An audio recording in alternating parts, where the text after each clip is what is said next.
Hello बच्चों, let's see this question. The question says that the maximum amount of electrolytes are reabsorbed in. Options are A. Ascending limb of loop of Henle, B. Distal convoluted tubule, C. Proximal convoluted tubule and D. Descending limb of loop of Henle. तो यहाँ पे हमसे basically nephron के structures में जो maximum electrolytes absorb होते हैं वो कहाँ एब्जॉर्ब होते हैं, ठीक है। तो नेफ्रॉन की बात करें तो नेफ्रॉन कैसा होता है, ये हो गया हमारा बोमेंस कैप्सूल, ठीक है। और इनके बीच में क्या प्रेजेंट होते हैं, ग्लोमेरुलस प्रेजेंट होते हैं। ये बोमेंस कैप्सूल एक्सटेंड करते हैं एज पीसीटी, ठीक है। और फिर ये कन्वर्ट हो जाते हैं thin limbs of loop of Henle में, thin limbs of loop of Henle, जो कि आगे एक्सटेंड करते हैं या असेंड करते हैं as descending limb of loop of Henle, sorry DCT. ये एक्सटेंड करते हैं as DCT, that is distal convoluted tubule. अब ये डिस्टल कॉन्वोल्यूटेड ट्यूब्यूल जो है काफी सारे नेफ्रॉन्स की आती हैं, बहुत सारे नेफ्रॉन्स की आती हैं। और ये कहाँ जाकर जुड़ जाती हैं, ये जुड़ जाती हैं कलेक्टिंग डक्ट में। ये है हमारा कलेक्टिंग डक्ट, ठीक है। ये हो गया हमारा कलेक्टिंग डक्ट। तो जो भी यहाँ से फिल्टर होके फिल्ट्रेट बनता है, ठीक है, पीसीटी से पास करता है, descending limb of loop of Henley से पास करता है, ascending limb of loop of Henley से, डीसीटी से एंड फाइनली कलेक्टिंग डक्ट, ठीक है। तो जो यहाँ पे क्या है कि अगर यूरिन की फॉर्मेशन की बात करें, यूरिन के फॉर्मेशन की, तो इनके 3 प्रोसेसेस मेन है। पहला प्रोसेस क्या होता है, glomerular filtration, glomerular filtration, filtration.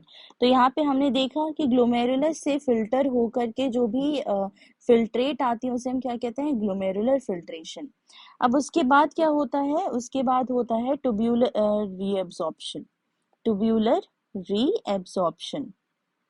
तो यहाँ पे जो मैक्सिमम इलेक्ट्रोलाइट्स हैं और जो न्यूट्रिएंट्स हैं, ठीक है, हम यहाँ पे देख लेते हैं कि maximum electrolytes, nearly all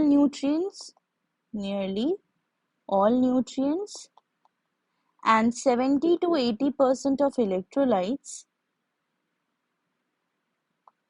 water, these are reabsorbed,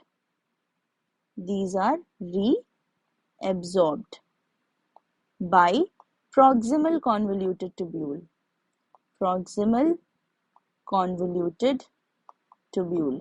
तो यहाँ पे हम देख सकते हैं कि जो मैक्सिमम रीएब्जॉर्प्शन है वो कौन कर रहा है, मैक्सिमम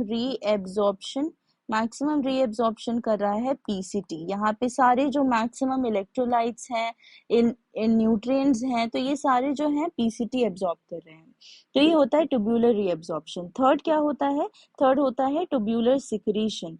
तो जो ट्यूब्यूलर ल्यूमन से कुछ एब्जॉर्ब हो जाते हैं बाहर की तरफ, इंटरस्टिशियम की तरफ, कह सकते हैं एक तरीके से एक्सक्रीट करते हैं, ठीक है। तो वो हो जाता है हमारा ट्यूब्यूलर सिक्रीशन। यहाँ पे क्वेश्चन हमसे maximum amount of electrolytes or reabsorption के बारे में पूछा है। तो हमने देखा कि मैक्सिमम रीएब्जॉर्ब कहाँ होता है, प्रॉक्सिमल कॉन्वोल्यूटेड ट्यूब्यूल में। Ascending limb of loop of Henley में कोई भी रीएब्जॉर्प्शन नहीं होता। यहाँ पे वाटर और इलेक्ट्रोलाइट्स की ओस्मोसिस या कह सकते हैं कि इलेक्ट्रोलाइट्स और वाटर की शेयरिंग होती है। यहाँ पे एक्सचेंज होता है वाटर और इलेक्ट्रोलाइट्स का।